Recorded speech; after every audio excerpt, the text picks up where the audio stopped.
नमस्कार प्यारे विद्यार्थियों, मैं अध्यापक ब्रिजेश सिंह। तो आज हमेशा की तरह पुनः अपने वीडियो को लेकर यहाँ पे उपस्थित हूँ अपने इस प्यारे से एकेडमी प्रयास एकेडमी पर।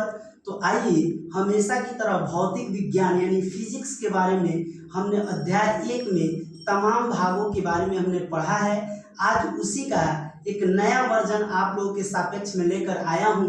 तो वीडियो की शुरुआत करने से पहले एक प्यारा सा मोटिवेशन कि धीरे धीरे ही सफल बनूंगा, धीरे धीरे ही सफल बनूंगा, क्योंकि एक कहानी नहीं बनानी है, हमें एक हेडलाइन बनाना है। तो आइए प्यारे बच्चों, आज वीडियो की शुरुआत करते हैं। सबसे पहले आज हम लोग भौतिक विज्ञान में देखेंगे प्रदीप्त वस्तुएं के बारे में। प्रदीप्त वस्तुएं, आमतौर पे वस्तुएं जो होता है 2 तरीके के होता है प्रकाश के बेसिस पे। तो ये पहला है प्रदीप्त वस्तुएं, जिसे हम अंग्रेजी में कहेंगे प्यारे बच्चों लुमिनियस बॉडीज।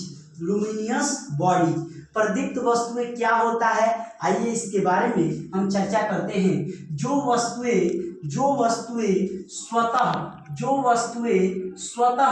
प्रकाश का उत्सर्जन करती है, प्रकाश का क्या करती है तो उत्सर्जन करती है, अर्थात बाहर निकालती है। जो वस्तुएं स्वतः प्रकाश का उत्सर्जन करती है उन्हें हम प्रदीप्त वस्तुएं कहते हैं। और इसका कुछ एग्जाम्पल बहुत ही इम्पोर्टेंट है प्यारे बच्चों। जैसे प्रदीप्त वस्तुएं का हमारा क्या हो गया, सूर्य हो गया, लालटेन हो गया, मोमबत्ती हो गया और विद्युत बल्ब हो गया, अर्थात इलेक्ट्रिक बल्ब। ये वस्तुएं कैसे हैं प्यारे बच्चों, ये वस्तुएं प्रदीप्त वस्तुएं हैं, यानी लुमिनियस बॉडीज है। अब आगे के स्लाइड में हम समझते हैं अप्रदीप्त वस्तुएं।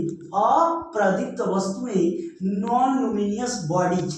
नॉन लुमिनियस क्या तो बॉडीज, नॉन लुमिनियस बॉडीज। ये नॉन लुमिनियस बॉडीज क्या होता है, अप्रदीप्त वस्तुएं क्या होती है, जो वस्तुएं स्वतः प्रकाश का उत्सर्जन नहीं करती है। जो वस्तुएं, ध्यान से समझिएगा, जो वस्तुएं स्वतः प्रकाश का उत्सर्जन नहीं करती है बल्कि प्रदीप्त वस्तुओं के आपतित होने पर हमें दिखलाई देती है, बल्कि प्रदीप्त वस्तुओं के आपतित होने पर हमें दिखलाई देती है, उसे हम अप्रदीप्त वस्तुएं कहते हैं। जैसे हमारा क्या है प्यारे बच्चों, बहुत ही प्यारा सा एग्जाम्पल है चंद्रमा, पृथ्वी, मेज और क्या कुर्सी इत्यादि। ये सब अप्रदीप्त वस्तुएं के उदाहरण हैं। आइए आगे के स्लाइड में एक मोस्ट इंपॉर्टेंट टॉपिक यानी हेडिंग के बारे में हम लोग समझेंगे,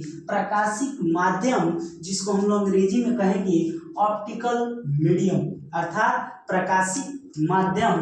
प्रकाशिक माध्यम क्या होता है, कई बार यूपी बोर्ड के एग्जाम में ये क्वेश्चन पूछा गया है कि ऑप्टिकल मीडियम क्या होता है, अर्थात प्रकाशिक माध्यम क्या होता है। प्रकाश जिस माध्यम से होकर, क्या प्यारे बच्चों, प्रकाश जिस पदार्थ से या जिस माध्यम से होकर गमन करता है, गमन करने का क्या अर्थ है, गुजरना या गुजरता है। प्रकाश जिस पदार्थ से या जिस माध्यम से होकर गमन करता है अर्थात गुजरता है, उसे हम क्या कहेंगे प्यारे बच्चों, उसे हम कहेंगे प्रकाशिक माध्यम। और ये प्रकाशिक माध्यमों के आधार पर कितने वर्गों में बांटा गया है, आइए हम अगले स्लाइड में देखते हैं। चलिए, तो माध्यमों की से होकर प्रकाश की गमन क्षमता के बेसिस पे उसको 3 वर्गों में कैटेगराइज किया गया है, यानी 3 वर्गों में बांटा गया है। पहला हमारा क्या है प्यारे बच्चों, पहला है पारदर्शक। पारदर्शक, ये पारदर्शक जिसको अंग्रेजी में हम ट्रांसपेरेंट के नाम से जानते हैं। जैसे कोई घरों में कांच लगाते हैं तो किस तरीके का होता है, वो ट्रांसपेरेंट होता है कि ट्रांसलूसेंट होता है कि ऑप्टिक होता है, उसी के बेसिस पे हम यहाँ पे समझने वाले हैं। तो पहला हमारा क्या हो गया, पारदर्शक यानी ट्रांसपेरेंट, ट्रांसपेरेंट। दूसरा क्या हो गया प्यारे बच्चों, पारभासक, पारभासक यानी ट्रांसलूसेंट। और थर्ड नंबर हमारा क्या है, अपारदर्शक, अपारदर्शक, जिसको हम ऑप्टिव कहते हैं, ऑप्टिव। अब पारदर्शक क्या होता है, आइए समझने का प्रयत्न करते हैं। जिस माध्यम से होकर प्रकाश का अधिकांश भाग यानी मैक्सिमम जो पोर्शन होता है, जो भाग होता है, वो आर पार निकल जाता है। यानी जिस माध्यम से होकर प्रकाश का अधिकांश भाग आर पार चला जाता है, उसे हम क्या कहेंगे प्यारे बच्चों, उसे हम कहेंगे पारदर्शक यानी ट्रांसपेरेंट। इसके कुछ एग्जाम्पल है जो आप लोग के सापेक्ष मैंने लिखा है। पहला है वायु। वायु कैसा है, तो वायु हमारा है ट्रांसपेरेंट। और दूसरा क्या है, जल यानी वाटर, ये भी कैसा है, ट्रांसपेरेंट। लेकिन ये प्योर वाटर की बात कर रहा हूं, यानी शुद्ध जल की। और कांच, ये सब हमारे पारदर्शक के उदाहरण हैं। आइए सेकंड हेडिंग समझने का प्रयास करते हैं, जिसका नाम है पारभासक। काफी इंपॉर्टेंट ये टॉपिक है, जिसको हम अंग्रेजी में कहेंगे ट्रांसलूसेंट। जिस माध्यम से होकर प्रकाश का आंशिक भाग, आंशिक बोले तो मिनिमम वेटेज में जो पार्ट्स होगा वो आर पार निकल पाएगा, यानी अधिकतम नहीं, मिनिमम यानी आंशिक भाग ही आर पार निकल पाता है, उसे हम कहते हैं पारभासक। इसके कुछ एग्जाम्पल है, बड़ा ही महत्वपूर्ण उदाहरण है, जैसे घिसा हुआ कांच और तेल लगा हुआ कागज। ये सब क्या है प्यारे बच्चों, ये सब हमारे ट्रांसलूसेंट है यानी पारभासक है।